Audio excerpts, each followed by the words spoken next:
Hey everyone, tonight we're exploring life inside the world's last cave communities, places where entire generations built their homes inside solid rock and carried on traditions that have survived for centuries.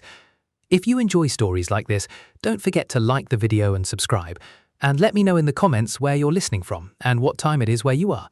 Now, dim the lights, settle in, and let's begin. Long before towering cities filled the horizon and highways crossed continents, there were places where the safest home was not built above the ground, but carved beneath it. Across distant mountains, steep valleys, and windswept cliffs, entire communities chose to live inside caves. Some did so because enemies constantly threatened their villages. Others escaped unbearable heat or freezing winters. A few simply inherited homes that had already sheltered countless generations before them. To many outsiders, the idea sounds almost impossible. Modern life teaches that caves belong to explorers, archaeologists, or perhaps bats. Yet for thousands of families throughout history, caves were kitchens, bedrooms, workshops, schools, churches, mosques, and gathering places. They were not temporary shelters, they were home. The oldest evidence of humans living in caves stretches back hundreds of thousands of years. In those distant ages, caves offered something few places could: protection from wild animals, shelter from storms, and a stable temperature throughout the seasons. While wooden huts could burn and tents could collapse, thick stone walls remained. As human societies changed, most people gradually moved into villages built from timber, mud bricks, and eventually stone blocks. But not everyone abandoned the old way of life. In isolated corners of the world, cave communities continued to grow, developing their own architecture, customs, and rhythms that differed remarkably from the world above. Some of these settlements became so large that visitors standing outside could hardly believe what lay hidden behind ordinary-looking cliffs. A narrow doorway might open into a network of rooms, stretching deep into the mountain. Hallways connected kitchens to sleeping chambers. Storage rooms remained naturally cool throughout the year. Small windows carefully carved into the rock allowed sunlight to reach surprisingly comfortable living spaces. Generations were born, married, and buried without ever considering these homes unusual. Children chased one another through winding stone passages, learning every corner as naturally as children elsewhere memorized village streets. Elderly residents remembered stories their grandparents had told them, stories of ancestors who had carved new rooms using nothing more than iron tools, patience, and determination. The work required incredible effort. Unlike constructing a wooden house, every new room demanded removing solid rock. Each wall had to be carefully shaped.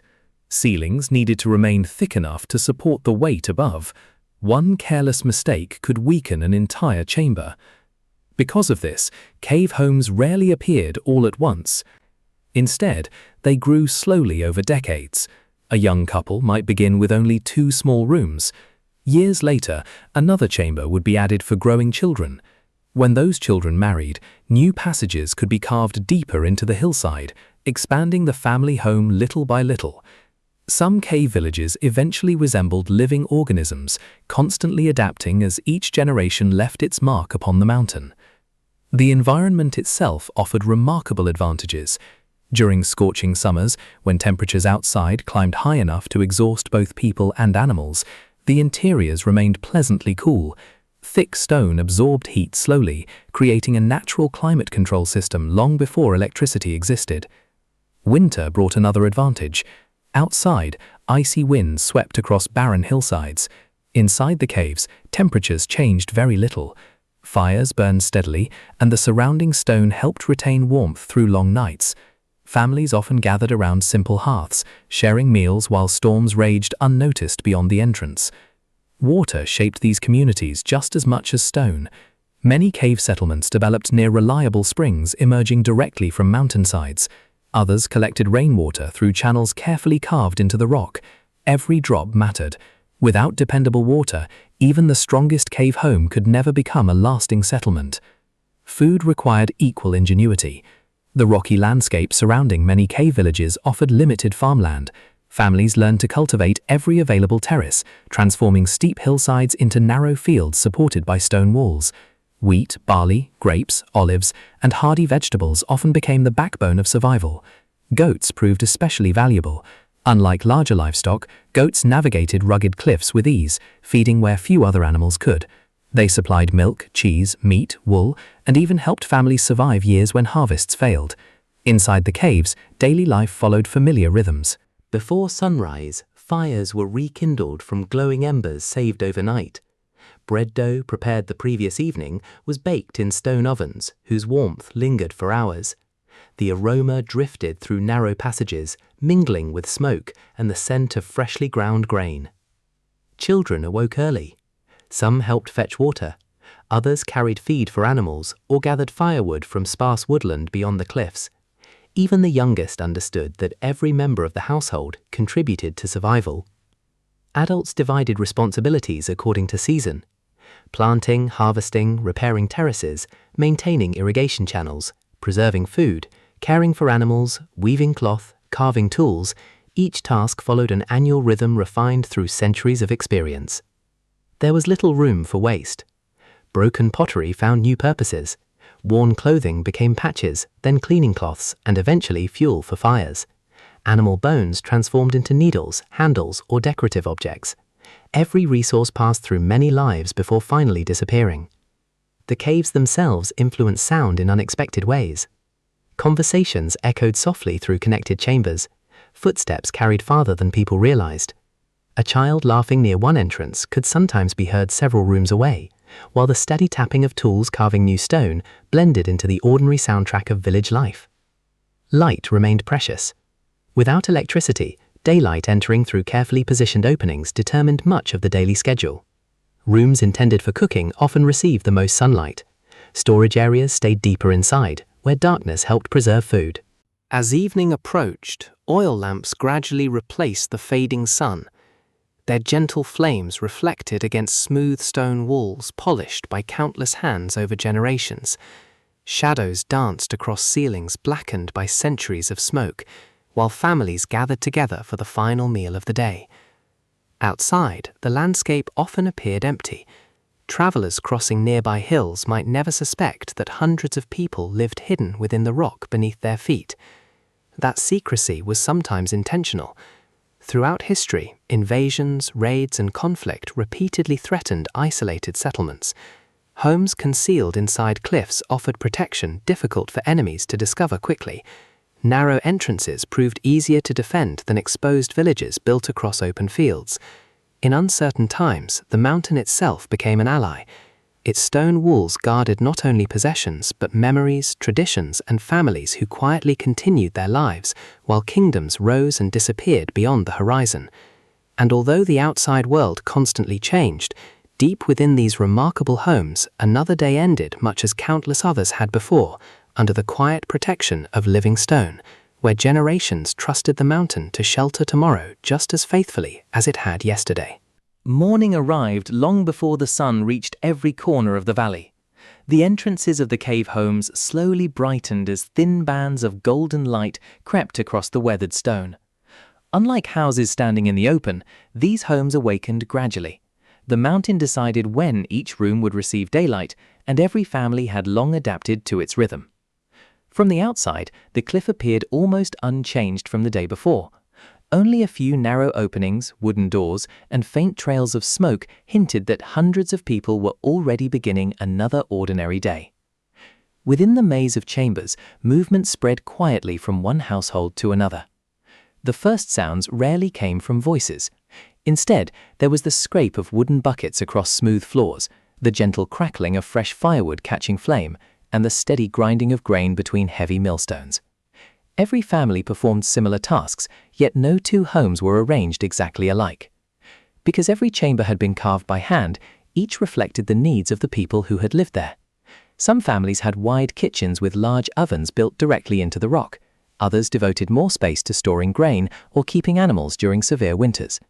Certain homes included beautifully carved alcoves where lamps rested each evening, while others displayed shelves cut into the walls for pottery, tools, and treasured family belongings. Nothing inside the mountain followed perfect symmetry. Nature had shaped the original rock long before people arrived, and generations of careful carving simply worked with what already existed. A narrow hallway might suddenly open into a spacious gathering room. A low doorway could lead into a chamber with surprisingly high ceilings. Curved walls replaced sharp corners, creating interiors that felt both practical and unexpectedly welcoming. Despite living underground, the residents understood the importance of fresh air. Centuries of experience taught builders how to solve what seemed like an impossible problem. Vertical shafts reached upward through the mountain, allowing warm air from cooking fires to rise naturally towards the surface. As the warm air escaped, cooler air entered through lower openings, creating a continuous circulation that refreshed even the deepest rooms. The system required no machinery, only careful observation, patience, and generations of accumulated knowledge. Visitors unfamiliar with cave homes often expected darkness and dampness. Instead, many were surprised by how dry the interiors remained. In regions where the surrounding rock absorbed moisture efficiently, the walls stayed remarkably stable. During heavy rain, carefully designed drainage channels directed water away from living spaces before it could cause damage. Even after centuries, some of these ancient engineering solutions continue to function remarkably well.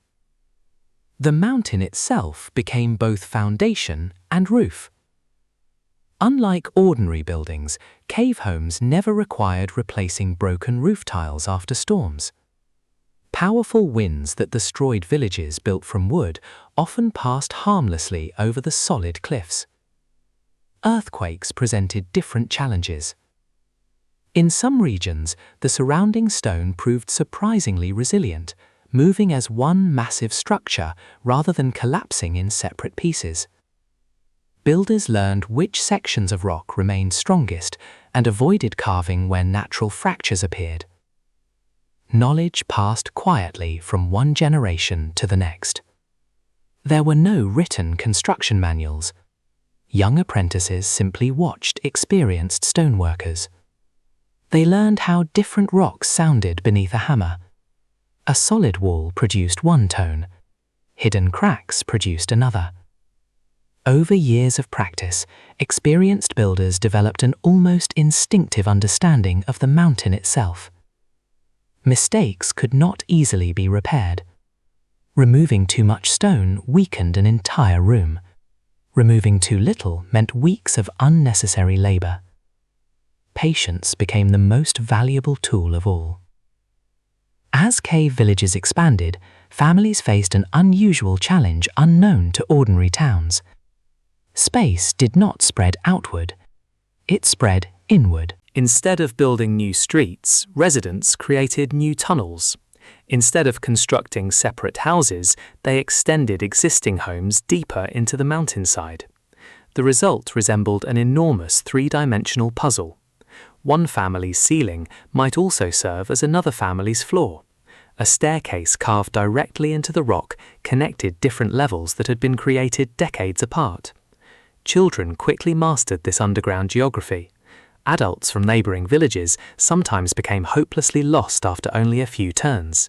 Yet the local children could run through twisting corridors without hesitation, reaching relatives several levels away as confidently as others crossed a village square. The community itself depended upon cooperation. Carving a large new chamber required many helping hands. Neighbors assisted one another during difficult construction projects, sharing tools, labor, and meals. The work could continue for months before a single room became ready for use. When the final wall was smoothed and the floor leveled, the completion of a new chamber often became a quiet celebration shared by several families. It represented more than additional space. It symbolized another generation preparing for the future. Marriage played an important role in the village's steady growth. As young couples formed new households, older relatives frequently helped extend existing cave homes rather than building entirely separate dwellings. Over decades, family histories became physically carved into the mountain. A grandfather might proudly point to one chamber where he had been born, another where his parents once lived, and another that his own children had helped create years later. Every room carried memories. Certain walls displayed soot marks from fires that had burned continuously for generations. Doorways became polished by countless hands brushing against the stone. Even the smoothness of the floors revealed which paths had been walked thousands upon thousands of times. The caves remembered every footstep. Although life often appeared peaceful, survival depended upon careful preparation. Food storage occupied enormous importance. Harvests could not be trusted. One successful year always had to prepare for the possibility that the next would fail. Large storage chambers remained naturally cool throughout every season. Clay jars filled with grain stood neatly arranged against stone walls. Dried herbs hung from wooden beams. Bundles of onions, garlic, and carefully preserved vegetables provided essential nutrition long after fresh crops disappeared from the fields. Cheese aged slowly inside the constant underground temperatures. Smoked meat lasted far longer than it would have in ordinary buildings exposed to changing weather. Every family calculated supplies carefully. Winter might last longer than expected. Spring rains could arrive late. A single mistake in planning could place an entire household at risk. Water storage demanded equal attention. Massive cisterns collected precious rainwater during wet seasons. Some villages carved intricate systems of channels that directed runoff from surrounding cliffs into carefully protected reservoirs. Every stone had a purpose. Nothing inside the mountain existed without careful thought. As daylight faded once more, families gradually returned from surrounding fields. Goats found shelter inside specially prepared chambers near the entrances. Tools were cleaned before being placed back into carved niches along the walls. Evening meals filled the underground passages with the comforting aroma of warm bread, herbs, roasted vegetables, and slowly simmering stews. Oil lamps flickered gently against ancient stone. Outside, darkness settled across the empty hillsides. To anyone passing through the valley, the mountain looked silent. But behind those quiet cliffs, hidden from the outside world, hundreds of ordinary lives continued, each day adding another small chapter to a story that had already been unfolding inside the stone for centuries. The passing of time inside a cave village was measured less by calendars than by the changing seasons beyond the entrances. The mountain offered protection, but it could not grow crops, feed animals, or fill storage jars on its own. Every year followed a familiar rhythm, and every season brought responsibilities that could not be delayed. As winter slowly released its grip, the surrounding hills began to soften with scattered patches of green. Streams carried fresh snowmelt into the valleys below, filling springs that had flowed through the mountain for generations. Families inspected every water channel carved into the rock, clearing away leaves, loose stones, and anything that might block the precious flow. A single obstruction could affect dozens of households. Water reached kitchens, storage rooms, gardens, and animal shelters through carefully maintained systems that depended entirely upon gravity. No pumps existed. Everything relied upon careful planning that previous generations had perfected through experience. Spring also marked the beginning of the busiest months. Fields that had rested through winter demanded attention almost immediately. Men, women, and older children worked together to prepare narrow terraces climbing along steep hillsides. These strips of farmland rarely looked impressive from a distance, yet each one represented years of exhausting labor. The hills themselves had been reshaped. Stone after stone had been stacked by hand to create retaining walls capable of holding thin layers of fertile soil. Without them, every heavy rain would simply wash the earth back into the valley. Maintaining those terraces never truly ended. Every winter loosened rocks. Every storm tested the walls. Each spring began with repairs before a single seed could be planted. The work seemed endless, but abandoning even one terrace meant losing valuable farmland that might take years to restore. Seeds were chosen with remarkable care. Families often preserved part of every successful harvest specifically for planting the following year. The healthiest grains, beans, and vegetables became tomorrow's crops rather than today's meals. It demanded discipline. Eating every available seed during a difficult winter might ease immediate hunger, but it could create even greater hardship once spring arrived. Nothing illustrated long-term thinking more clearly than this quiet annual decision. Along the rocky slopes, goats once again climbed confidently across cliffs where few other animals dared to wander. Their remarkable balance allowed them to graze among shrubs growing from narrow cracks in the stone. Every evening, they returned carrying something more valuable than their small size suggested. Milk. Fresh milk quickly became cheese, yogurt, or butter, foods that lasted far longer than milk itself. In communities where refrigeration would remain unimaginable for centuries, preserving every resource meant survival. The caves helped. Their naturally cool interiors slowed spoilage, allowing dairy products to mature gradually under stable conditions that modern refrigeration would later imitate through technology. As spring warmed into summer, another challenge quietly arrived: heat. Outside, sunlight baked the rocky landscape for hours each day. The air shimmered above the valleys. Fields became exhausting places to work after midday. Yet inside the mountain, life changed surprisingly little. The thick stone surrounding every chamber absorbed heat so slowly that temperatures remained comfortable throughout the hottest afternoons. Families naturally adjusted their schedules, completing the hardest outdoor labor during the cool hours after sunrise or before sunset. Midday often became a time for indoor work. Women repaired clothing worn thin during months of labor. Baskets were woven from reeds gathered near streams. Clay pots damaged during daily use received careful repairs whenever possible. Children practiced skills they would someday need as adults. Older relatives patiently demonstrated spinning wool into thread, sharpening farming tools, carving wooden handles, or preparing herbs collected from surrounding hillsides. Learning rarely happened inside formal classrooms. Knowledge moved from one pair of hands to another. Every lesson served an immediate purpose. A child who learned to repair a broken basket today might help preserve next autumn's harvest years later. Stories accompanied much of this work. While hands remained busy, elders recalled events that stretched far beyond living memory. Some stories described unusually harsh winters when snow blocked cave entrances for weeks. Others remembered years of drought when every drop of water had been carefully rationed. Certain tales spoke of travelers arriving unexpectedly from distant kingdoms, carrying unfamiliar languages, strange coins, and astonishing news from beyond the mountains. Not every story could be verified, but each carried some lesson worth remembering. History survived because someone continued telling it. As summer reached its height, the fields demanded constant attention. Weeds competed with growing crops. Stone irrigation channels required regular inspection. Birds discovered ripening grain long before harvest began, forcing families to protect valuable food from hungry flocks. Even children contributed by watching fields or gently driving animals away from fragile crops. There was little distinction between work and ordinary life. Helping the community simply meant growing up. The mountain itself also required constant observation. Although cave homes appeared permanent, nature never stopped changing. Small cracks occasionally emerged after heavy rains. Loose stones near entrances had to be secured before they became dangerous. Builders inspected ceilings with experienced eyes, recognizing subtle signs invisible to outsiders.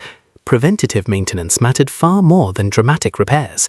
A single neglected weakness could eventually threaten an entire chamber. By late summer, signs of approaching harvest appeared everywhere. Grain slowly shifted from green to golden. Fruit trees bowed beneath increasing weight. Vineyards hanging along steep slopes promised another season of grapes that would become food, juice, vinegar, or carefully stored wine depending upon local customs. Harvest time transformed the village completely. Every available hand joined the effort. Neighbors moved from one field to another, helping one family before assisting the next. No household could gather every crop alone before changing weather arrived. Cooperation became as valuable as the harvest itself. Long hours passed beneath open skies. Bundles of grain were carried back toward the caves. Baskets filled with fruit disappeared into cool storage chambers, where careful sorting immediately began. Only the healthiest produce remained untouched. Bruised fruit had to be preserved quickly before it spoiled. Drying racks filled with sliced apples, figs, herbs, and vegetables. Smokehouses worked continuously. Clay jars gradually filled with preserved foods that would sustain the village throughout the coming winter. The scent inside the caves changed with the season. Fresh bread mixed with drying herbs, wood smoke blended with ripening cheese. Recently harvested grain carried the unmistakable fragrance of warm summer fields deep into the mountain. It was a brief period of abundance. Everyone understood it would not last. Autumn winds eventually swept across the hills, carrying cooler air into the valleys. Leaves began changing color, days shortened almost unnoticed. Families quietly shifted their attention from gathering food to protecting it. Firewood became increasingly important. Every stack was counted, every bundle carefully stored where winter moisture could not reach it. Lamps received fresh oil, animal shelters were reinforced. Warm clothing, woven patiently during previous months, finally emerged from storage. The village moved with quiet confidence. Nothing about these preparations felt hurried. The same cycle had repeated countless times before. And if every task was completed well, the mountain would once again provide a safe refuge while another winter settled over the silent cliffs, waiting patiently beyond the cave entrances. By the time the final leaves had fallen from the trees scattered across the valleys, the mountain had already begun preparing for another winter. Cold winds swept across the ridges with growing strength, carrying the first hints of snow from distant peaks. The narrow paths connecting the cave community to neighboring settlements became quieter with each passing week. Merchants visited less often, shepherds shortened their journeys, and travelers hurried to reach shelter before the weather turned severe. For the families living inside the mountain, this change never came as a surprise. Every autumn had been spent preparing for exactly this moment. The entrance to each cave became especially important during winter. Heavy wooden doors, reinforced with iron where possible, were inspected carefully. Small gaps that allowed cold drafts inside were sealed with woven cloth, clay, or packed moss. Even the simplest improvements made a noticeable difference once freezing temperatures settled outside. Unlike homes built above ground, the heart of each cave remained remarkably steady. The surrounding rock acted as an enormous blanket. While frost covered the hillsides and snow gathered along the cliffs, the deeper chambers changed very little. The mountain slowly released the warmth it had absorbed throughout the previous months, keeping living spaces far more comfortable than anyone unfamiliar with cave life might expect. This natural insulation became one of the greatest reasons generations had continued living here. Fuel was still precious, but much less was needed than in ordinary houses exposed to icy winds on every side. Each morning began before sunrise, not because people welcomed the cold, but because winter offered fewer hours of daylight. Cooking fires were brought back to life using glowing embers preserved beneath ash from the night before. Starting a completely new fire every morning wasted both time and valuable fuel, so families carefully protected a small source of heat through the night whenever possible. Soon the familiar smell of burning oak, juniper, or olive wood drifted gently through the interconnected chambers. Large pots simmered slowly over open flames. Winter meals favored foods that lasted: thick barley porridge, lentil soup, bean stews flavored with onions, garlic, and dried herbs, fresh bread baked from grain harvested months earlier. Pieces of aged cheese. Occasionally, carefully preserved meat from autumn slaughtering added richness to meals that needed to sustain people through long days of work. Nothing appeared extravagant, yet every ingredient represented months of planning. Outside, snow sometimes transformed the landscape into silence. The narrow terraces where grain had once grown disappeared beneath white blankets. Goats remained sheltered unless the weather allowed short periods of grazing.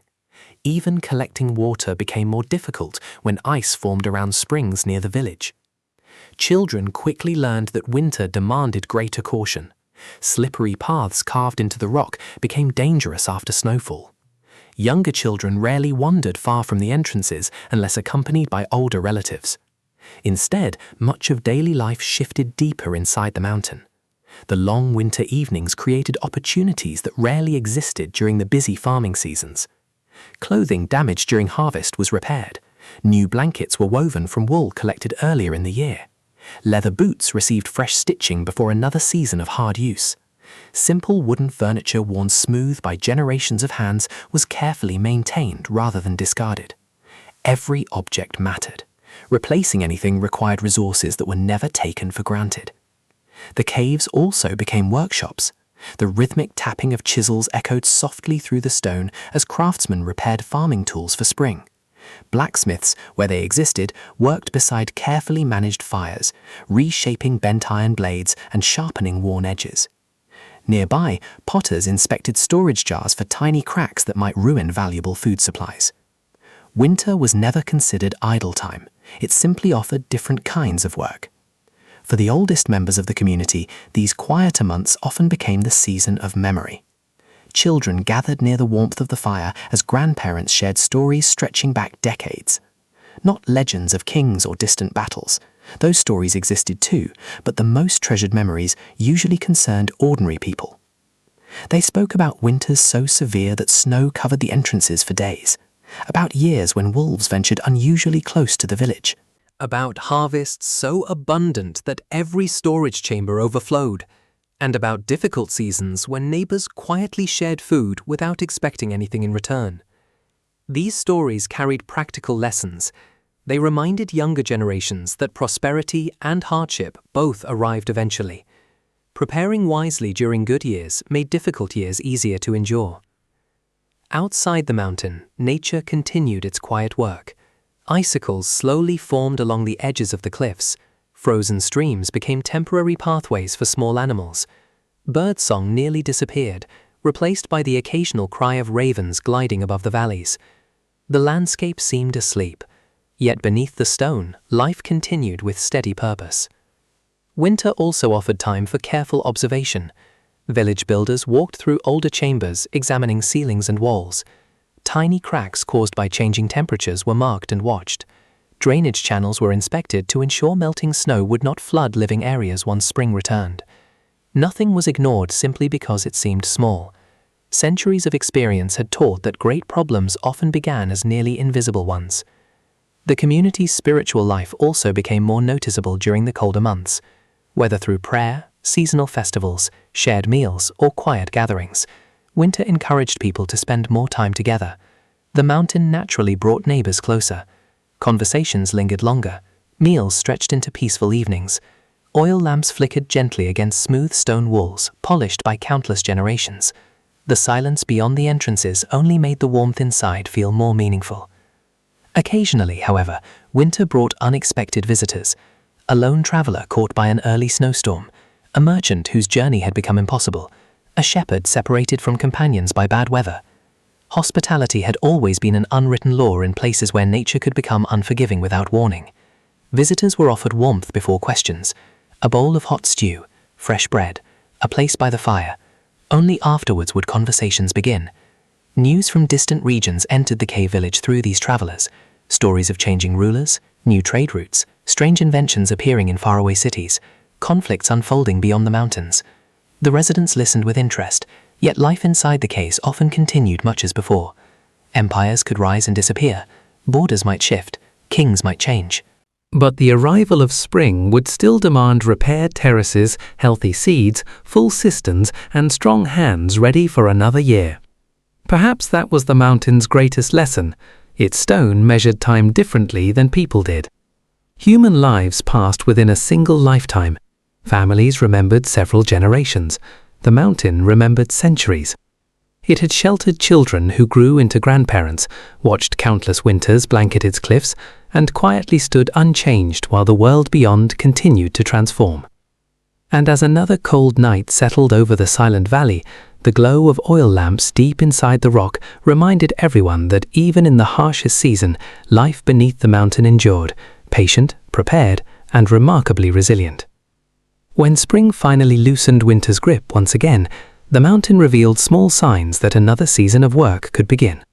Snowmelt trickled down the cliffs in narrow streams, patches of green returned to the terraces, and the steady rhythm of hammers striking stone echoed through the valleys once more. For many families, spring meant planting crops. For others, it meant expanding their homes. Unlike villages where new houses appeared on empty ground, a cave community had only one direction in which it could grow, deeper into the mountain. Adding a single room was never a quick decision. A family first discussed whether the existing chambers had become too crowded. Perhaps children were growing older and needed their own sleeping space. Maybe aging parents required a quieter room closer to the entrance, or newly married relatives were preparing to remain with the household rather than leaving the village. Only after careful planning would the carving begin. The first task was choosing the right section of rock. Not every part of the mountain could safely become a home. Experienced builders searched for stone that was strong but workable, free from deep fractures, and far enough from underground water that future rooms would remain dry throughout the year. These decisions relied almost entirely on observation. Builders studied the color of the stone, its texture, its natural layers, even the sound it made when struck with an iron hammer. A clear, solid tone suggested strength. A dull or uneven sound often warned that hidden weaknesses lay beneath the surface. Years of experience trained craftsmen to recognize these subtle differences without needing written plans or measuring instruments. Once the location had been chosen, progress came slowly. Iron chisels, wooden mallets, picks, and remarkable patience were the only tools available. Every strike removed just a thin fragment of rock. Dust filled the air. Small pieces of stone accumulated on the floor before being carried outside basket by basket. A modern machine might complete the same work within hours. Generations ago, it often required months, sometimes even years. No one expected speed. A home built carelessly could endanger every person living inside it. The builders followed a simple principle: remove only what was necessary, leave as much supporting stone as possible. Ceilings remained gently curved rather than perfectly flat because arches naturally distributed weight more effectively through the surrounding rock. Corners were often rounded, not for decoration alone, but because sharp angles concentrated stress that might eventually weaken the chamber. Centuries before engineers described these principles mathematically, cave builders had already learned them through careful observation. Every successful room became another lesson passed to the next generation. Lighting created another challenge. A chamber carved too deeply into the mountain could become permanently dark. To solve this, builders carefully aligned new rooms with existing passages whenever possible, allowing daylight to travel surprisingly far through connected entrances. Some villages even carved vertical shafts from the surface, bringing sunlight into central spaces while also improving ventilation. These openings transformed the atmosphere inside. A beam of morning light crossing a stone floor might seem like a small detail, but for families living beneath the mountain, it changed the character of an entire room. Children often recognized the time of day simply by watching where the sunlight rested against the walls. The mountain became its own clock. Ventilation demanded equal attention. Cooking fires produced smoke that had to escape efficiently. Builders designed narrow channels rising towards the surface, creating natural drafts that carried smoke away while drawing fresh air inward. No complicated devices were required, only a deep understanding of how warm and cool air moved through enclosed spaces. Visitors unfamiliar with cave homes frequently expected stale air. Instead, many remarked upon how surprisingly fresh the interiors felt. The mountain itself quietly assisted those who understood its patterns. As rooms gradually took shape, families began smoothing rough surfaces. Walls were carefully scraped to remove loose fragments. Floors were leveled as evenly as possible. Simple niches were carved directly into the rock to hold oil lamps, cooking utensils, or treasured possessions. Instead of bringing furniture into every room, many practical features became permanent parts of the house itself. Beds sometimes rose directly from the stone floor. Shelves extended naturally from the walls. Storage compartments disappeared into carefully carved recesses. The house and the mountain slowly became impossible to separate. Decoration existed as well, though often with remarkable simplicity. Some entrances displayed geometric carvings. Others carried symbols reflecting local beliefs or family identity. Occasionally, skilled craftsmen decorated doorways with graceful arches that transformed ordinary passages into works of quiet beauty. These details reminded everyone that a home served more than practical needs. It also reflected pride, memory, and belonging. The largest projects required cooperation far beyond a single family. Removing thousands of kilograms of stone could not be accomplished alone. It was expected. Everyone understood that one day they too might need similar help. Mutual support became another foundation of the village. Children watched these projects with endless curiosity. Although too young to handle heavy tools, they carried smaller baskets of broken stone, fetched water, or gathered supplies for the workers. Without realizing it, they were beginning their own education. They observed where experienced builders placed each strike. They learned how older craftsmen paused frequently to inspect the ceiling before continuing. Every action taught patience. No one rushed. The mountain refused to reward haste. sometimes builders uncovered unexpected surprises: a natural cavity hidden behind solid rock, ancient tool marks left by unknown ancestors, fragments of pottery forgotten centuries earlier. Occasionally, these discoveries revealed that earlier generations had explored parts of the mountain long before living memory. Rather than disturbing such places carelessly, many communities treated them with quiet respect. They represented another chapter in the village's long history. As the new chamber neared completion, attention shifted from carving to comfort. Doors were fitted carefully into their frames. Clay plaster occasionally sealed small gaps where necessary. Simple woven mats covered sections of the stone floor. Storage jars found their places along freshly carved walls. At last, the room no longer resembled a construction site. It became part of the family home. No grand ceremony usually marked the occasion. Instead, life simply expanded into the new space. Children chose sleeping places. Cooking utensils found new shelves. Oil lamps illuminated walls that, only months earlier, had been untouched solid rock. The chamber immediately joined the quiet routine of daily life. Years later, few would remember exactly when it had first been carved. It would simply become another familiar room within the mountain. Perhaps that was the greatest achievement of these builders. They never sought monuments that would impress distant visitors. Their work was measured by something far more practical: a roof that never leaked, walls that remained strong for generations, rooms warm in winter and cool in summer, homes where children could grow, families could gather, and ordinary life could continue year after year beneath the enduring protection of stone. And with each carefully carved chamber, the mountain itself seemed to grow alongside the people who called it home, quietly preserving their lives within its ancient walls, while another season unfolded beyond the cliffs. As new chambers slowly became part of the mountain's ever-growing network of homes, life settled back into the routines that had changed little over countless generations. For most families, each day revolved around a simple question: how could today's work ensure tomorrow's survival? The answer almost always began with food. Every loaf of bread, every bowl of stew, and every piece of preserved cheese represented weeks or even months of careful planning. Nothing appeared on the table by chance. Long before sunrise, the first fires of the morning quietly returned to life. Rather than striking new sparks each day, families often protected a small bed of glowing embers beneath layers of ash overnight. At dawn, dry twigs and carefully stacked firewood transformed those faint red coals into steady flames once again. It was a small habit, yet it saved both effort and precious fuel. Firewood never came easily. The rocky hills surrounding many cave communities rarely supported dense forests. Trees grew slowly, and every branch carried value. Families collected fallen wood whenever possible, trimmed living trees carefully instead of cutting them down entirely, and stored fuel in dry chambers where winter moisture could never reach it. Children learned from an early age that wasting firewood meant creating unnecessary hardship later in the year. Cooking centered around the large stone oven, often built directly into the cave wall. These ovens became the heart of each household.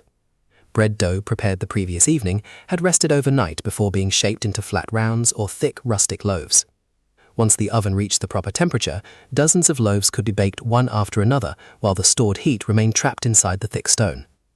The smell of fresh bread drifted through nearby passages. It mixed with the scent of herbs hanging from the ceiling, smoke from the cooking fire, and the earthy fragrance of grain stored only a few rooms away. For many families, this familiar aroma marked the true beginning of every day.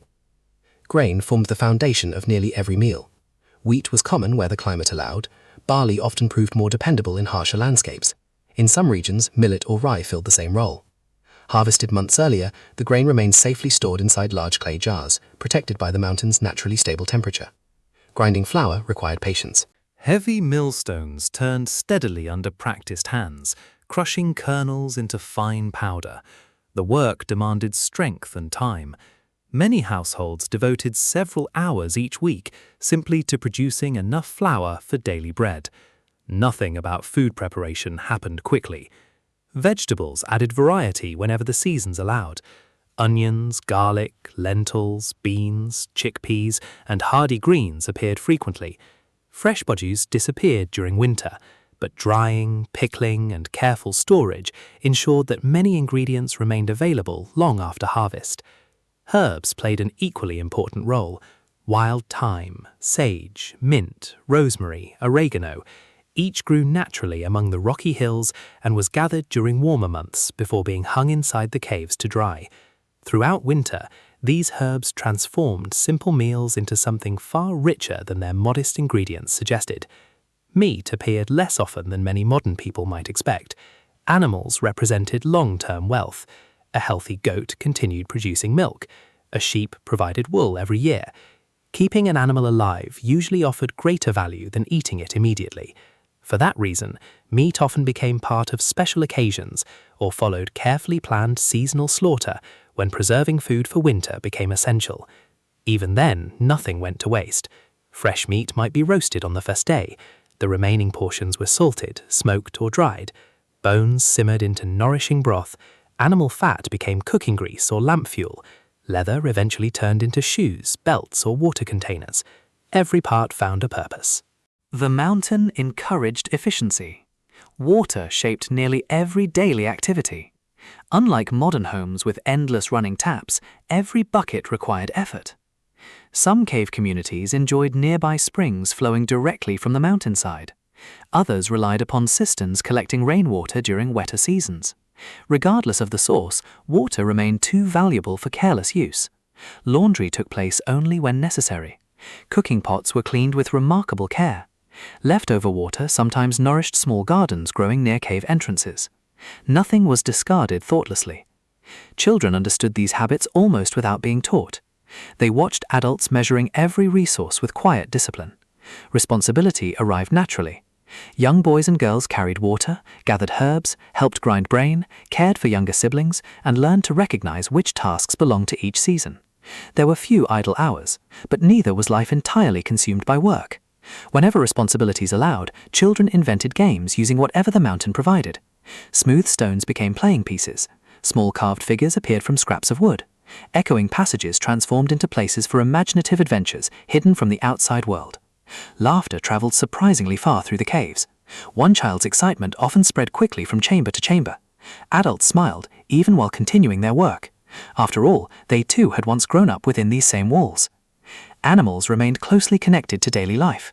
Goats occupied sheltered chambers near many entrances during harsh weather. Chickens scratched safely within enclosed courtyards whenever space permitted. Cats quietly earned their place by protecting valuable grain stores from mice and rats. Even dogs served important purposes. They guarded livestock, warned of approaching strangers, and accompanied shepherds leading animals across difficult mountain terrain. Every creature contributed something valuable. As afternoon sunlight gradually shifted across the valley outside, activity inside the caves also changed. Those returning from fields or grazing lands brought baskets filled with vegetables, bundles of herbs, or containers of fresh milk. Tools received quick repairs before being placed back into carved niches awaiting tomorrow's work. Dusty clothing was shaken clean. Hands were washed using carefully measured water. Then attention turned toward preparing the evening meal. Unlike hurried modern dinners, these meals often unfolded slowly. Entire families gathered together whenever possible. Food was shared from common dishes. Conversation moved naturally between practical matters and familiar stories. Someone might discuss repairing a damaged terrace. Another recalled unusual weather seen many years earlier. Children proudly described small accomplishments from the day's work. The meal strengthened more than the body. It reinforced the family itself. After darkness settled over the valley, oil lamps replaced the fading daylight. The flames remained small to conserve fuel, yet their gentle light reflected beautifully against the smooth stone walls. Outside, the world grew almost silent. Occasionally, wind brushed across the cliff faces. Some nights brought distant thunder rolling through the mountains. Other evenings were so still that the only sounds came from quiet conversations and the soft crackle of dying embers. The mountain created its own unique kind of silence. Not empty, simply peaceful. Within those ancient walls, people ended another ordinary day, much as their grandparents had done before them. The bread had been baked, the animals cared for, the grain protected, the fire maintained. Nothing about the day would seem remarkable to those who had lived it, yet it was precisely these ordinary routines, repeated season after season, generation after generation, that allowed some of the world's last cave communities to survive for centuries, preserving a way of life that depended not on great wealth or powerful rulers, but on patience, cooperation, and the quiet wisdom of everyday work. As the rhythm of daily work carried one season into the next, another part of life quietly unfolded alongside it. Food kept the body alive, the mountain offered shelter, but it was shared traditions that held the community together through generations. No matter where cave settlements existed, whether among the volcanic landscapes of central Anatolia, the sandstone cliffs of northern China, the valleys of the Caucasus, or the rocky highlands of North Africa, people found ways to create a strong sense of belonging within the stone walls they called home. Life inside the caves was rarely lived in isolation. Although each family occupied its own chambers, the village itself functioned almost like one extended household. Doors remained open throughout much of the day. Neighbors moved freely between homes, borrowing tools, sharing news, or offering help whenever it was needed. No invitation was necessary. Everyone knew one another. Children wandered comfortably from one household to the next, often eating meals with relatives or neighbors before returning home in the evening. An elderly widow living alone seldom remained truly alone. Someone always stopped by to bring fresh bread, check on her health, or help carry water.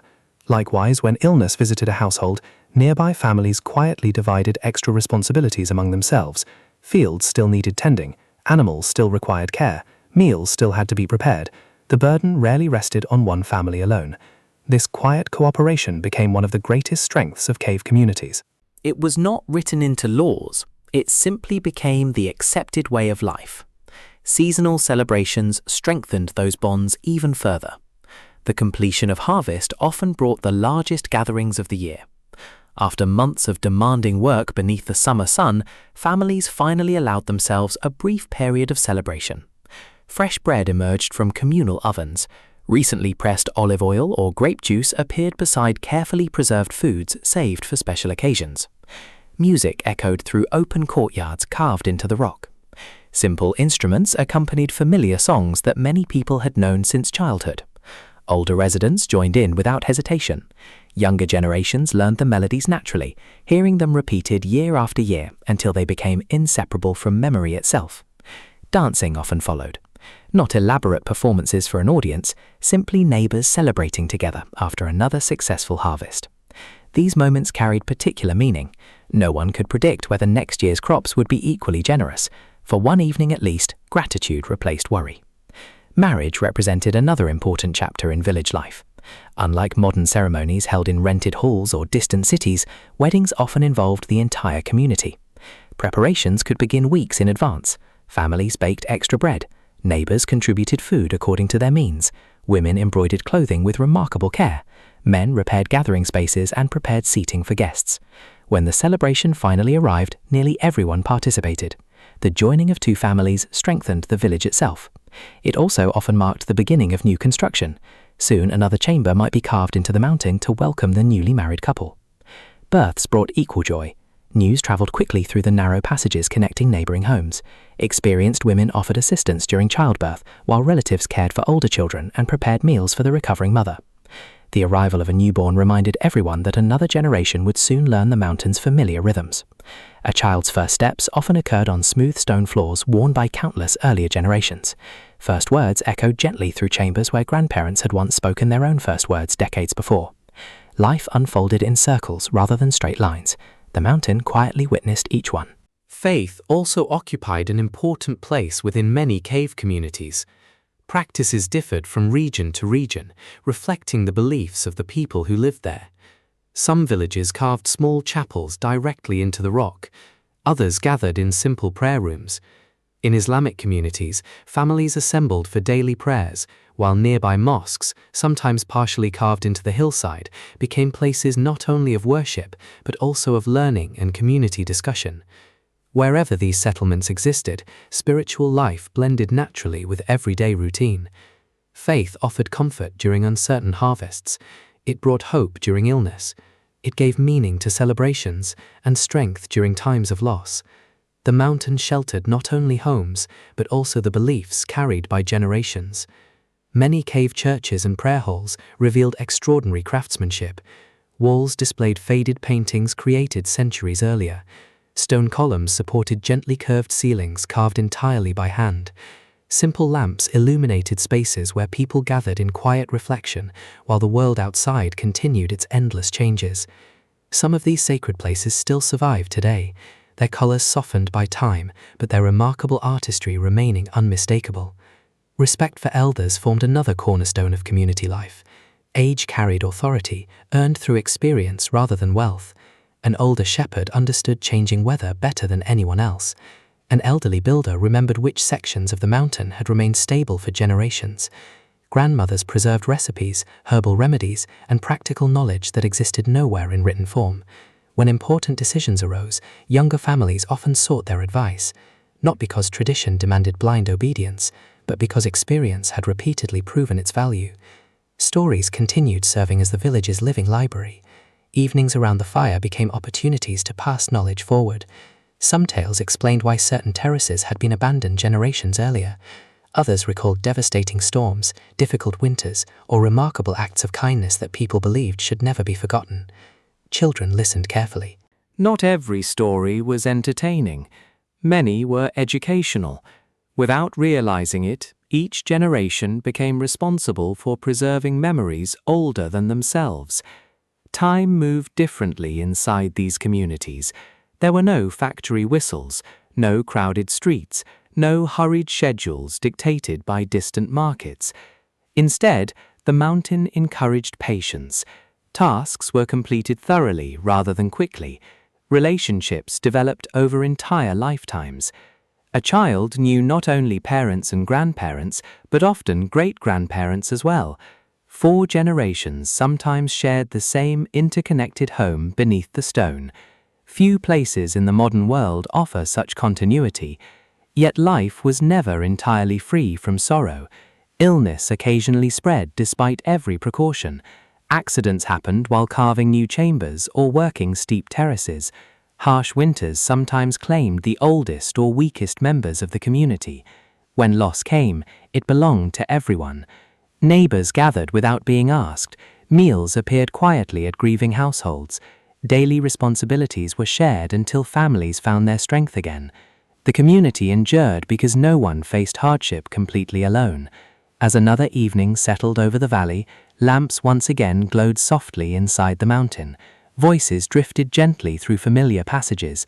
Some belonged to children laughing over simple games. Others came from elders finishing stories begun many years before. Outside, the cliffs stood silent beneath the fading light. Inside, another ordinary day had strengthened invisible bonds that no stone could carve and no passing century could easily erase. For while the mountain protected the village from wind, rain, and winter, it was trust, shared traditions, and generations of quiet cooperation that truly transformed these caves into enduring homes. Although the mountain gave the impression of complete isolation, the cave communities were never entirely cut off from the outside world. The valleys below were crossed by ancient paths long before paved roads existed. Shepherds guided their flocks along them each season, merchants followed them with heavily loaded animals, and pilgrims, soldiers, craftsmen, and wandering scholars occasionally appeared from distant lands. Some travelers stayed only a single night, others remained for weeks. Each arrival carried something valuable. Sometimes it was salt, sometimes iron tools, sometimes nothing more than a story from a place hundreds of miles away. For people whose lives were centered within the same mountain year after year, these visitors became living windows into a much larger world. Trade was essential. Very few cave communities could produce everything they needed. The surrounding hills might provide grain, grapes, olives, goats, and wool, but certain materials simply could not be found nearby. Iron for making tools often arrived from distant mining regions. Fine cloth came from villages known for weaving. Large pottery jars were sometimes purchased from skilled craftsmen whose kilns produced stronger ceramics than local families could make themselves. Salt remained one of the most valuable goods of all. Today it seems ordinary. In earlier centuries it was indispensable. Without sufficient salt, preserving meat through the winter became far more difficult. Entire trade routes existed largely because communities everywhere depended upon it. Merchants understood its importance. Pack animals carefully carried heavy sacks across mountains and valleys, stopping wherever people needed supplies. The arrival of a trading caravan transformed an otherwise ordinary day. Children were usually the first to notice, a cloud of dust rising beyond the valley, the faint sound of bells hanging from the necks of donkeys or mules. Voices carried by the wind before the travelers themselves appeared. Soon word spread quickly through the village.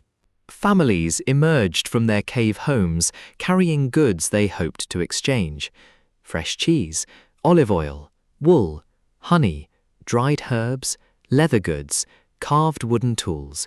Nothing was wasted, and almost everything possessed some value to someone else. Bartering remained common. Coins certainly circulated, especially during prosperous periods, but direct exchange often suited both sides equally well. A merchant needing food for the journey might happily trade iron nails or cooking utensils.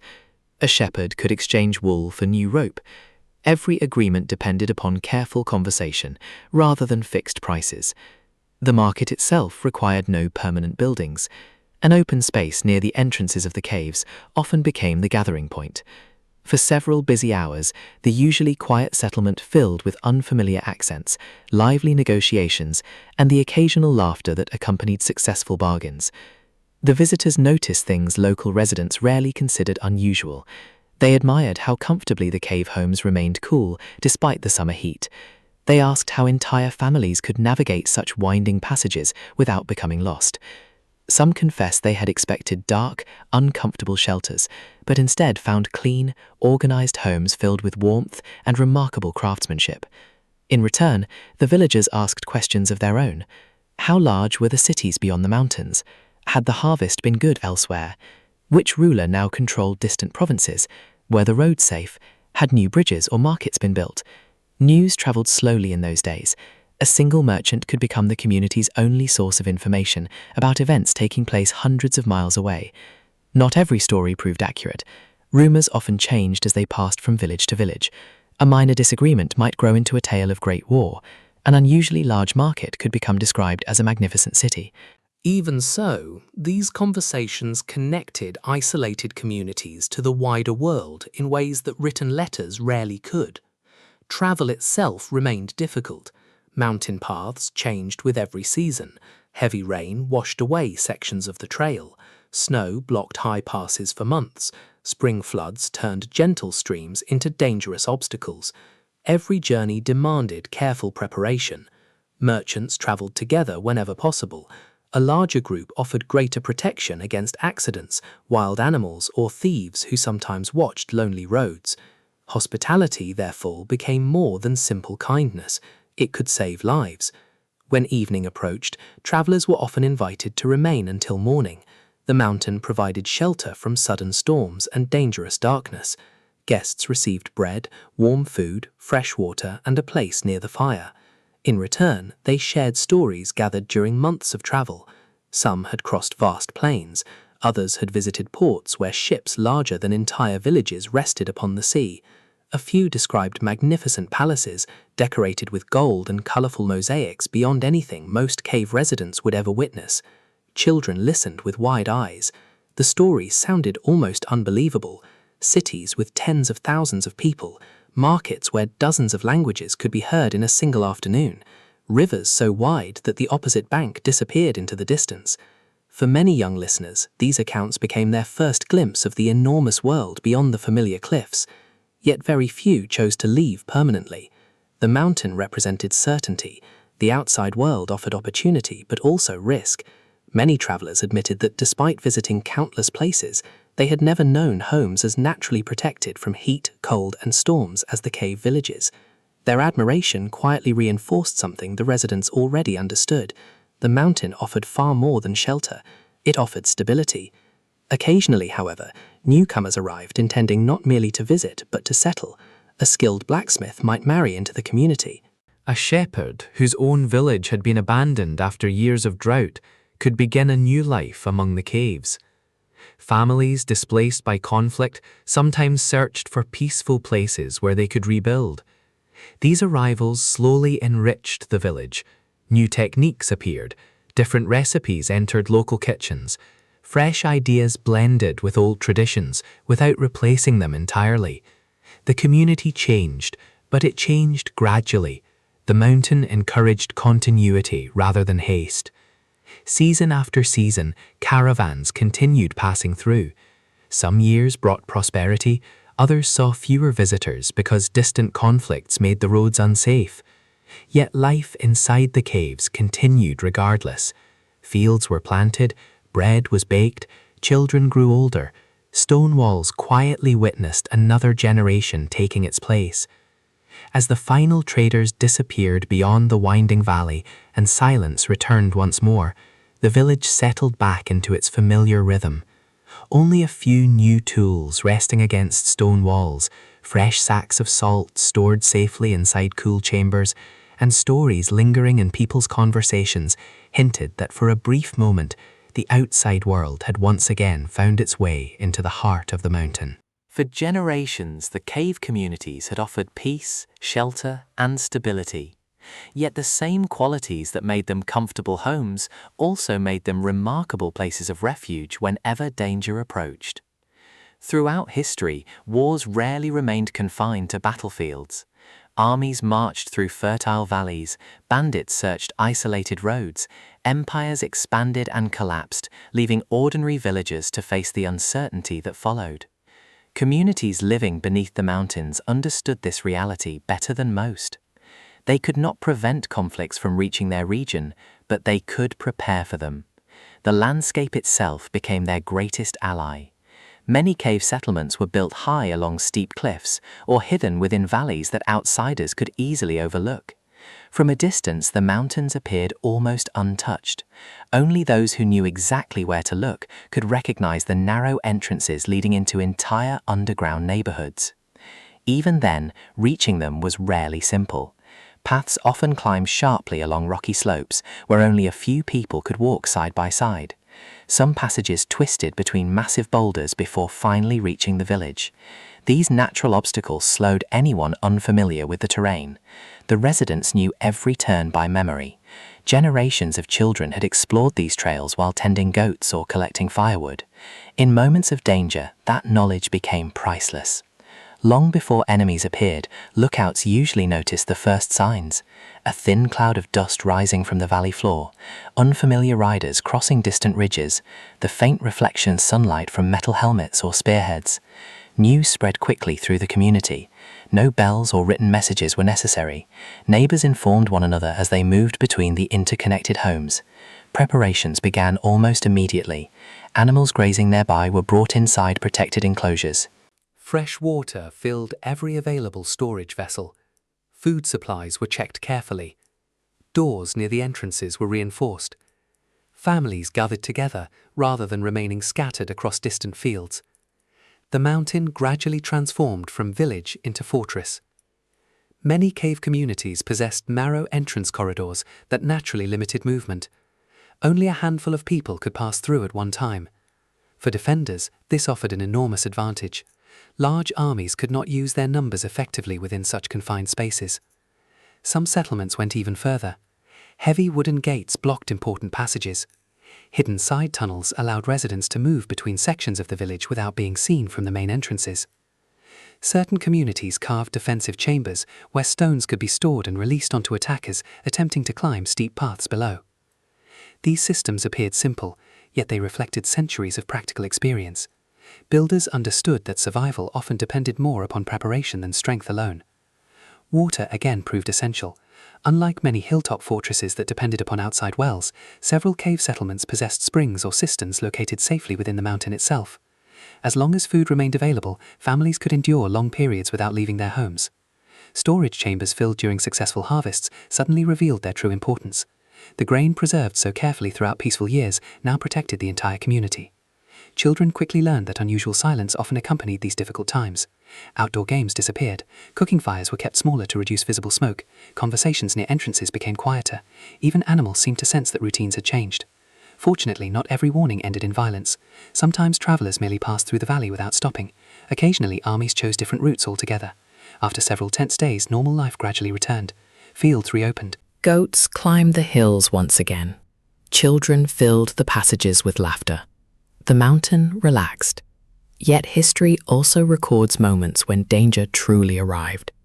Rather than describing great battles fought by famous kings, local traditions often remembered smaller acts of courage.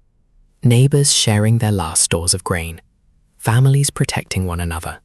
Builders repairing damaged entrances before sunrise. Mothers comforting frightened children, while uncertainty echoed beyond the cliffs.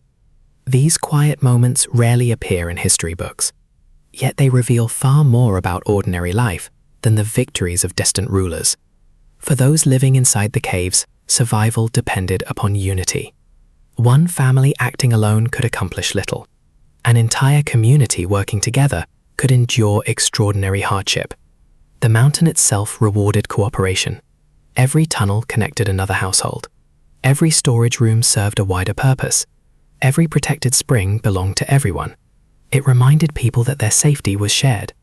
As centuries passed, new weapons slowly changed warfare. Powerful siege machines appeared.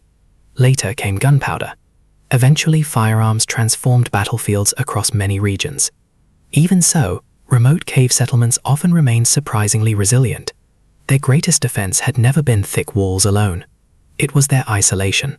Many invading forces simply ignored them. Large armies preferred fertile farmland, prosperous towns, and important trade routes. A hidden village carved into the side of a mountain rarely offered enough reward to justify the effort required to capture it. In this unexpected way, simplicity became protection. The people possessed little that ambitious rulers desired, yet they held something far more valuable: continuity. While kingdoms rose, divided, and disappeared, generations quietly continued planting the same terraces, baking bread in the same ovens, and raising children beneath the same stone ceilings. Time passed almost unnoticed inside the mountain. A child born during one period of conflict might grow old before another serious threat appeared. Entire decades unfolded peacefully. Life returned to its familiar rhythms so naturally that younger generations often knew past dangers only through stories told by grandparents beside the evening fire. Those stories always carried similar lessons. Never waste food. Always maintain the water channels. Repair walls before they weaken. Help neighbors without waiting to be asked. Protect the elderly. Teach children the mountain's paths. None of these lessons seemed dramatic. Yet together they explained why so many cave communities survived challenges that might have destroyed less prepared settlements. As another peaceful season settled over the valley, the entrances once again welcomed fresh air instead of anxious watchfulness. Fields stretched green across carefully built terraces. Smoke drifted gently from chimneys carved into the cliffs. Travelers passing below saw little more than quiet mountains rising against the horizon. Few could imagine that behind those silent walls lay generations of resilience, where ordinary people had transformed stone into sanctuary, and whenever history demanded it, sanctuary into one of the safest fortresses nature had ever provided. For centuries, the mountain had changed very little. The same winds swept across the cliffs, the same springs emerged from the rock, the same narrow paths connected terraces, grazing lands, and neighboring valleys. Within the caves, one generation quietly followed another, preserving routines that had endured for hundreds of years. But beyond the mountains, the world was beginning to move faster than ever before. New roads stretched across regions that had once seemed impossibly remote. Bridges replaced dangerous river crossings.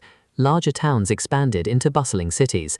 Trade became more frequent, and ideas traveled farther than they ever had in earlier centuries.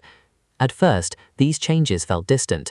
The cave communities continued planting their fields, repairing stone walls, and living much as they always had. Yet small differences slowly began to appear. A merchant might arrive carrying metal tools made with newer techniques. A traveler described roads wide enough for wagons to pass one another with ease. Another spoke of growing cities, where craftsmen specialized in only one trade, rather than performing many different skills. These stories no longer sounded like unbelievable tales from another world. They described a future that was gradually moving closer. The younger generation listened carefully. Unlike their grandparents, many had grown up hearing increasingly frequent accounts of life beyond the mountains. Curiosity naturally followed. What did their cities truly look like? Were the markets really as enormous as travelers claimed? Could someone earn a better living there than by farming narrow terraces carved into rocky hillsides? These questions had no simple answers. For every traveler praising opportunities elsewhere, another warned of crowded streets, unfamiliar customs, expensive living, and uncertain work. The mountains still offered something difficult to replace: security, food grown by familiar hands, neighbors known since childhood. A home protected by stone that had sheltered countless generations. Leaving meant exchanging certainty for possibility. Some young people chose to remain without hesitation. Others wondered what lay beyond the horizon. Occasionally, one or two departed. They carried little more than clothing, a few tools, and the knowledge learned within the cave village. Many promised to return. Some did. Others built entirely new lives elsewhere. Their absence gradually became part of the community's story. Families continued gathering around evening fires, but a few familiar faces were now missing.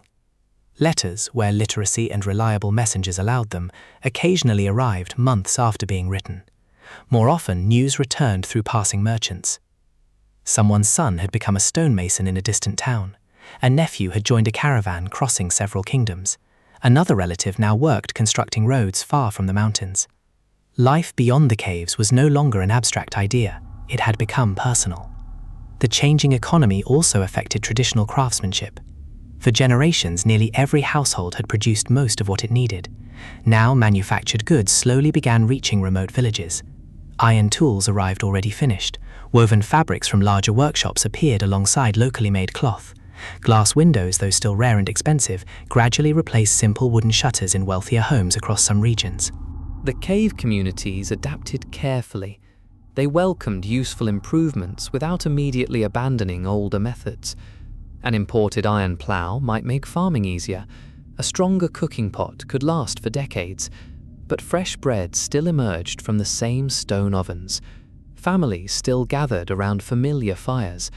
The mountain remained the center of daily life. Education also changed. For centuries, practical knowledge had passed almost entirely from parents to children. Now, schools slowly appeared in nearby towns. Some families encouraged younger members to learn reading, writing, and arithmetic in ways earlier generations never had. This new knowledge opened unexpected opportunities. A child who understood numbers could help merchants. Someone who learned several languages could guide travelers or negotiate trade more effectively. Knowledge itself became another valuable resource. Yet many elders quietly worried. Were children who spent years studying elsewhere still wish to return? Would they value the mountain as previous generations had? No one knew. The answers unfolded slowly over time. Technology reached the valleys in small steps rather than sudden leaps. Metal farming tools became lighter and stronger. Watermills appeared along nearby streams in some regions, reducing the labor required to grind grain. Later, improved roads shortened journeys that had once required several exhausting days. Each innovation saved time. Each convenience subtly altered daily routines. The pace of life, once determined almost entirely by nature, gradually responded to human invention instead. Even clothing reflected change. Traditional garments handmade within the village remained common, but factory-produced fabrics slowly became available through expanding trade. Bright new colors appeared that earlier generations had rarely seen. Buttons replaced simple ties. Leather boots improved in durability. Fashion quietly entered places where practicality had always come first. Still, despite every change arising from beyond the mountains, one thing remained remarkably constant: the caves themselves. Stone walls ignored changing governments. They paid little attention to expanding markets. They stood unmoved by new inventions. Children continued tracing their hands across the same smooth passages polished by ancestors centuries earlier. The mountain measured time differently. One lifetime passed like a single season. Generations came and went, while the cliffs remained patient. Some visitors noticed this contrast immediately. They arrived from rapidly growing cities, filled with noise, commerce, and constant construction. Inside the cave communities, however, silence still greeted the evening. Oil lamps still glowed softly against ancient walls. Neighbors still paused to speak with one another, instead of rushing past. Meals still unfolded without hurry. The mountain quietly resisted the growing speed of the outside world. Yet change, however slow, rarely stops completely. A few empty homes began appearing where families had moved away permanently. Certain terraces required fewer workers because younger generations sought opportunities elsewhere. The oldest residents noticed these differences first. A path once busy with children now remained quiet. An oven that had baked bread every morning stood cold. A familiar voice was no longer heard echoing through the passages. The community had survived wars, harsh winters, and failed harvests. Now it faced a different challenge. Not destruction, gradual departure. There were no dramatic battles, no sudden disasters, only the quiet reality that the modern world offered choices previous generations had never possessed. Some embraced those choices, others remained devoted to the life their ancestors had carefully built beneath the mountain. Neither decision was entirely easy. Both required sacrifice. As another year came to an end, fresh snow once again settled across the cliffs. The mountain looked exactly as it always had. Hidden beneath its ancient stone, fire still burned, bread still baked, and family still gathered together. But beyond the valley, history continued moving forward, carrying with it a future that would soon ask an important question. Could one of humanity's oldest ways of living survive in an increasingly modern world, or would the mountain eventually become quieter than it had ever been before? As the decades passed, the question became impossible to ignore. Not because the mountain had changed, it remained as dependable as ever. The springs still flowed. The stone walls remained cool during summer and warm throughout winter. The ancient passages were as sturdy as those carved centuries before. The real change was happening among the people. One family left, then another. At first, the departures seemed temporary. A young couple moved to a nearby town for work. A son accepted employment in a growing city.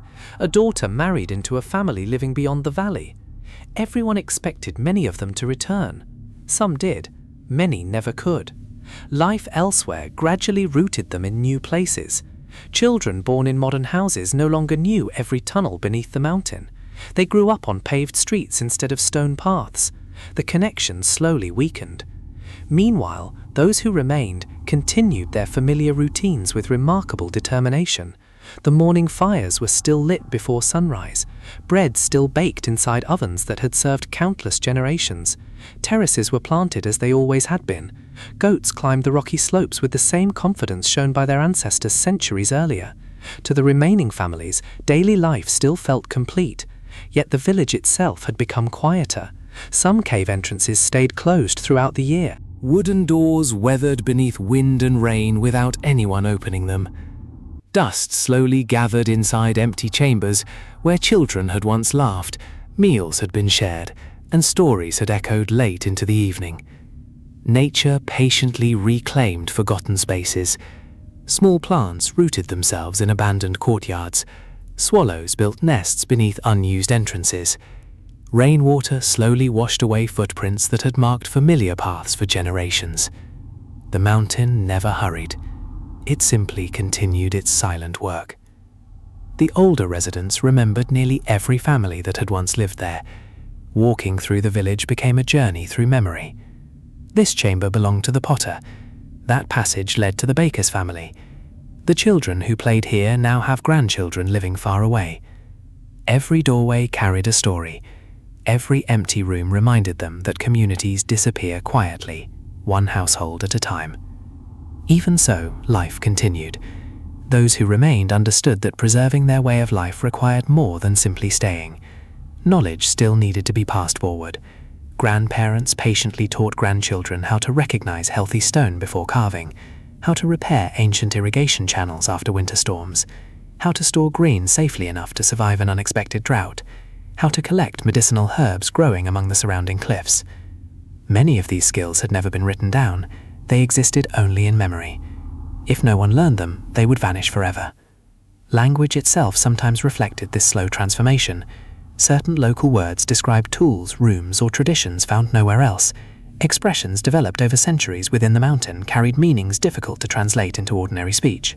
As younger generations spent more time outside the village, Some of these unique words quietly disappeared from everyday conversation. It was a subtle change, easy to overlook, yet it revealed how closely language and place often depend upon one another. The oldest craftsman noticed another difference. There were fewer apprentices. A master stone carver who once trained 5 or 6 young workers might now teach only one, sometimes none. The remarkable techniques used to create perfectly balanced ceilings or hidden ventilation shafts survived only because a handful of dedicated learners still wished to understand them. Visitors occasionally arrived with entirely different intentions than the merchants of earlier centuries. Instead of bringing goods to exchange, they carried notebooks, cameras, measuring tools, and endless curiosity. Archaeologists documented ancient carvings. Historians recorded family stories before they faded from living memory. Architects carefully studied the ingenious engineering hidden within the mountain. Many arrived expecting to investigate ruins. Instead, they discovered living communities. Families still cooked over traditional fires. Children still raced through passages carved by distant ancestors. Grandparents still pointed proudly towards rooms where generations of their family had lived. The visitors often realized they were witnessing something extraordinarily rare, not merely ancient architecture, a living tradition.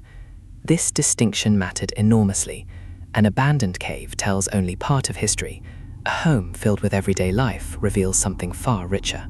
The smell of fresh bread, the sound of footsteps crossing worn stone, the quiet conversation between neighbors meeting at sunrise. These ordinary moments gave meaning to the remarkable buildings surrounding them. Photographs alone could never fully capture that feeling. Tourists also began appearing in greater numbers. Some arrived respectfully, eager to understand how generations had transformed mountains into villages. Others viewed the caves simply as unusual attractions. The remaining residents gradually learned to balance hospitality with privacy. Their homes had become places of international curiosity, yet they were still homes. Children still completed chores, meals still needed cooking, animals still required care. Daily life continued long after visitors returned to their hotels. Some communities discovered that welcoming travelers could provide an important source of income. Families opened small guest houses inside restored cave homes. Traditional meals introduced visitors to recipes preserved through generations. Local craftsmen sold handmade pottery, woven textiles, carved wooden utensils, and other items reflecting the region's long history. Tourism brought opportunities. It also raised new questions. How much should change to accommodate visitors? How much should remain exactly as it had always been? Every community answered differently. Some embraced careful modernization while protecting historic structures. Others chose to preserve as much tradition as possible. Neither path proved entirely simple. Maintaining centuries-old homes required constant effort. Installing electricity, clean water systems, and modern sanitation demanded remarkable care to avoid damaging the ancient stone. Engineers often worked alongside local builders, combining modern technology with traditional knowledge. The mountain, once again, adapted without losing its identity. As evening settled over the valley, only a handful of chimneys released thin streams of smoke into the cool air. Many homes that had once glowed with lamplight remained dark, yet those still occupied carried something impossible to measure: continuity. Within their walls, recipes older than kingdoms were still prepared. Stories repeated for hundreds of years were still told. Children still learned to respect the mountain that had protected their families for generations. The village had become smaller, but it had not yet fallen silent. Its oldest traditions continued breathing quietly beneath the stone, waiting to see whether another generation would choose to carry them into the future. By the beginning of the 21st century, the world's last cave communities had entered a new chapter in their long history. For thousands of years, their greatest challenge had been survival. Now their greatest challenge had become preservation. The danger no longer came from invading armies or harsh winters. Instead, it came from something much quieter: time. As older generations passed away, fewer people remained who remembered every tradition, every hidden pathway, and every story connected to the mountain. Many villages that had once echoed with hundreds of voices now supported only a few dozen permanent residents. Some had even fewer. Yet the mountains themselves still stood exactly where they always had, patiently holding memories that stretched back centuries. Governments, historians, and conservation groups gradually realized that these settlements represented far more than unusual homes. They were living records of human ingenuity. Each chamber demonstrated how people adapted to difficult landscapes without modern machinery. Each tunnel revealed generations of careful planning. Each stone oven, storage room, and ventilation shaft reflected practical knowledge refined over hundreds of years. Protecting these places required more than repairing old walls. It required protecting the lives still unfolding inside them. Restoration work therefore became remarkably delicate. A damaged doorway could not simply be replaced with modern concrete. New materials often behaved differently from ancient stone. Moisture moved differently, temperature changed differently. Even a small repair completed without understanding traditional construction could unintentionally weaken the surrounding structure.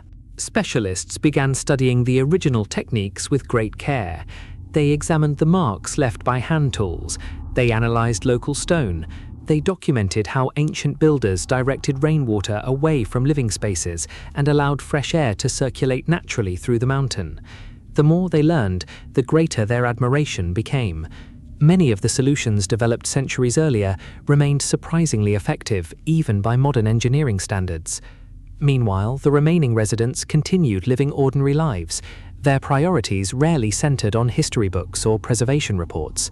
The goats still needed feeding, bread still needed baking, gardens still required watering. To them, the caves were not museum exhibits, they were simply home. That difference in perspective often surprised visitors. A traveler might spend hours photographing an ancient doorway. The family living behind it simply opened the door to begin another normal day. History surrounded them so completely that it had become part of everyday life. Children growing up in these communities experienced something increasingly rare. Their playgrounds consisted of passages carved by ancestors whose names had long been forgotten. They climbed staircases worn smooth by centuries of footsteps. They learnt directions using landmarks that had guided families for generations.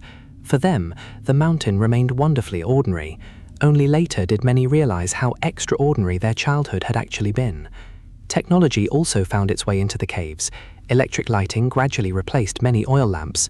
Modern plumbing improved sanitation. Internet connections reached villages that once depended entirely upon passing travelers for news of the outside world. These improvements made daily life more comfortable. They also helped younger families imagine a future within the community rather than feeling forced to leave. The challenge lay in balancing progress with preservation. Every cable, Every pipe, every renovation required thoughtful planning. The goal was never to freeze the villages in the past, it was to allow them to continue living without losing the character that made them unique. Around the world, researchers compared cave communities separated by thousands of miles.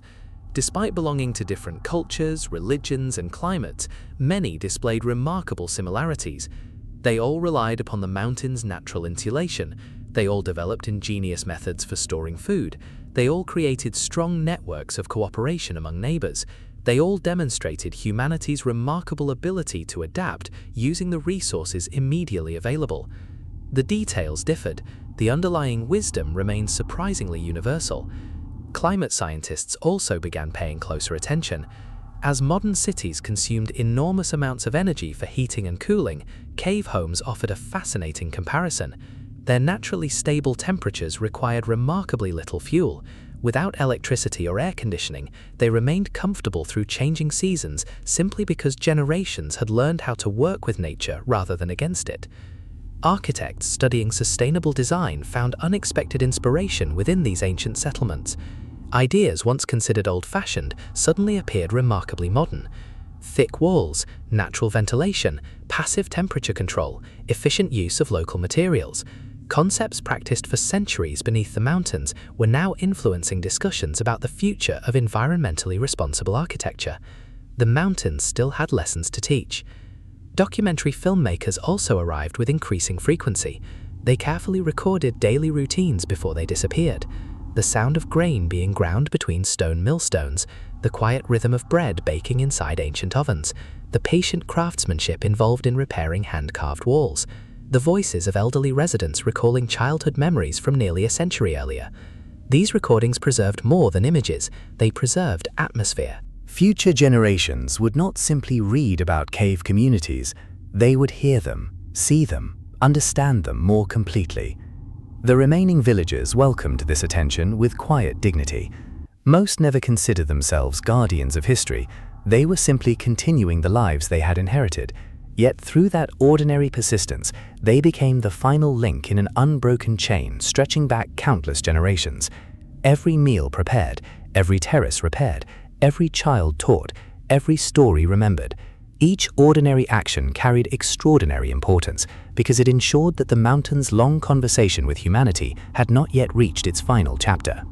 As twilight settled across the cliffs once more, warm light spilt gently from a handful of cave entrances. The glow looked much the same as it would have centuries earlier. From a distance, almost nothing appeared different. But hidden within those ancient walls were electricity, modern medicine, mobile phones, and families who carried one foot in the present while keeping the other firmly planted in a way of life that had survived since antiquity. The mountain had never demanded that people stop changing, it had only asked them to remember where they came from.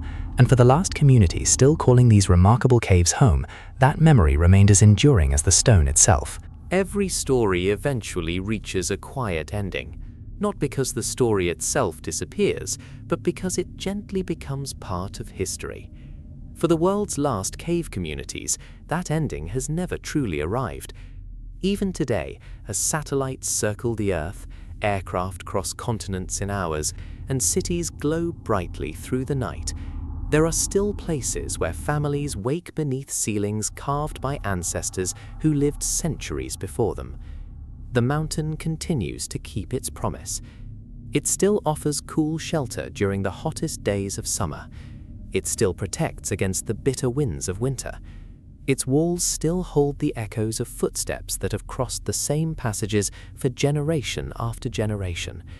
Few homes anywhere in the world can claim such extraordinary continuity. Looking back across the centuries, it becomes clear that these communities survived not because they possessed great wealth or powerful armies. They endured because they understood something remarkably simple. A home is more than walls. It is knowledge. It is memory. It is cooperation. Every terrace carved into a steep hillside represented patience. Every tunnel carved through solid rock represented determination. Every loaf of bread baked inside a stone oven represented careful planning that began months before the grain was harvested. Nothing happened by accident. Everything depended upon countless ordinary decisions made wisely over long periods of time. The people who lived within these mountains rarely imagined that one day the wider world would travel great distances simply to understand how they lived. To them, their routines were ordinary.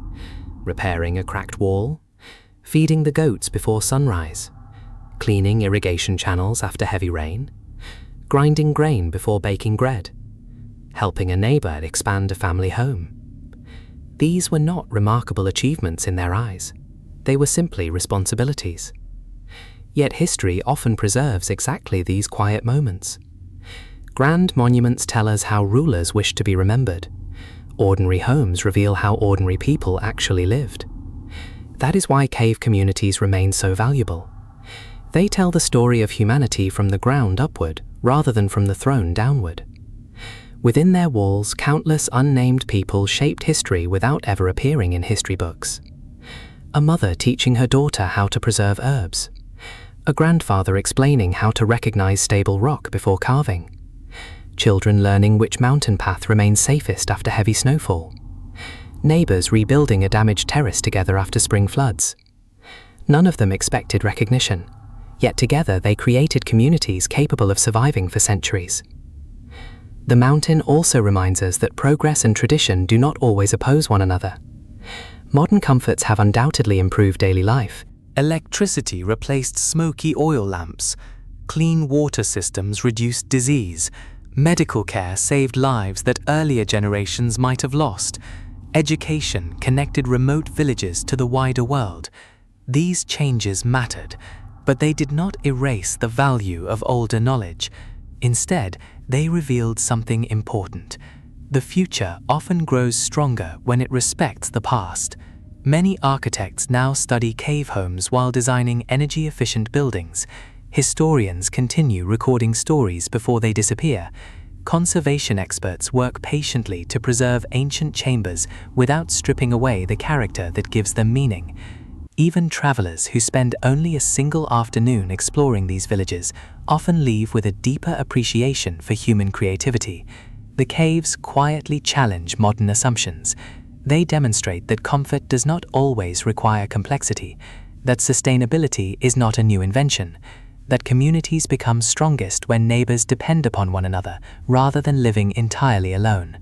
Perhaps that explains why these places leave such lasting impressions. Visitors rarely remember only the stone walls. They remember the feeling, the cool air after stepping inside from the summer sun, the silence that settles naturally within thick rock, the scent of fresh bread drifting from an ancient oven, the smile of an elderly resident pointing proudly toward a room where generations of the same family had once lived. These moments remain long after photographs fade.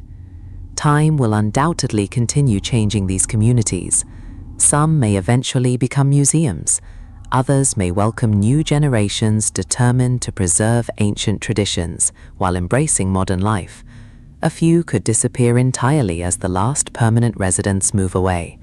No one can know exactly what the future holds, but one truth seems certain: the mountains will remain, long after today's visitors have returned home, long after today's children have become grandparents themselves.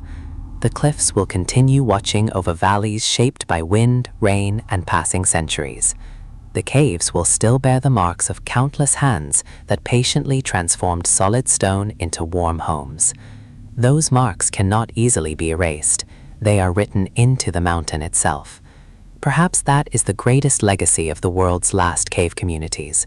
They remind us that history is not only found inside palaces, castles, or famous monuments.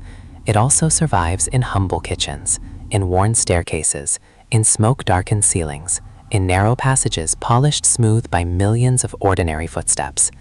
The greatest achievements of civilization are often built quietly, one family, one season, and one generation at a time. And somewhere, as evening settles once more across a distant mountainside, warm light still shines from a handful of cave entrances. A loaf of bread finishes baking inside an old stone oven. Neighbors exchange a few familiar words before returning home. A child falls asleep beneath a ceiling carved centuries earlier. Outside, the stars slowly fill the night sky above the silent cliffs. Inside, life continues exactly as it has for generations. The mountain remembers, and because it remembers, so can we. If you enjoyed this story, don't forget to like, comment, and subscribe for more peaceful journeys through history. And let me know in the comments, what historical place or forgotten civilization would you like to explore next? Until next time, thank you for listening, and have a peaceful night.